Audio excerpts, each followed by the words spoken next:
Good morning guys. So magpapakain lang tayo ngayon ng manok kasi mamaya kasi guys may parating tayong deliver. So ito yung time na 7:30 I think na ganong oras tayo magpapakain.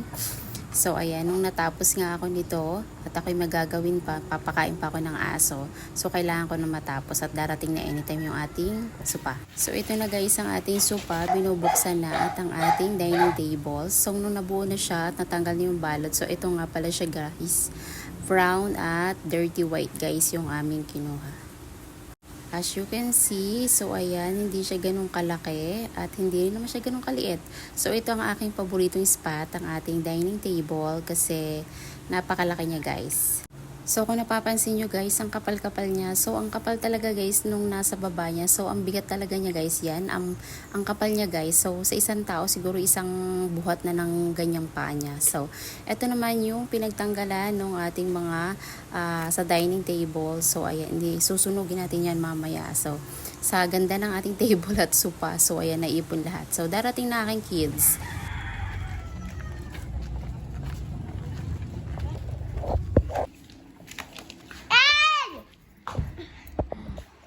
Ay talaga.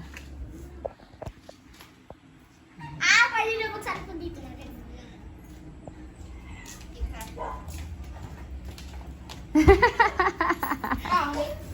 Meron pa yan. Bakit ka dyan? Ang sakit. Yo, hindi ko ay ma-appreciate. Yay! Lambuta! Lambuta! Lambuta! Anak, dahan-dahan lang yan. May ano pa yan sa ilalim. Dito sarap tumalon. Ginagawa mo din. Ayos din ah. Oh, galing ah. Ganyan pala pag unang, ano tag dito? Sa ano kailangan nakapatong sa mesa. Para malaman kung gano'ng katibay. Ayos eh. Gagawa lang ko ng spaghetti today. So ayan, mag-request ang aking dalaga na magluto ko ng spaghetti.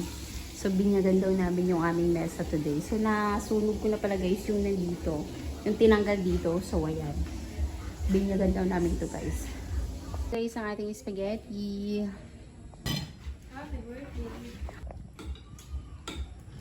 So ayun na nga guys. So thank you sa aking asawa sa hard work niya guys. Kasi nakabili kami itong sopa. So ayan. Kaya thank you very much.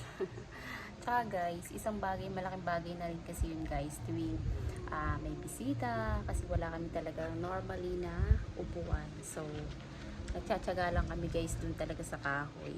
So okay lang naman na. Pero mas maganda pa rin guys talaga na nakakapag-ipon kayo. Nakikita nyo pinag-ipunan nyo dun sa pera nyo. So ayan.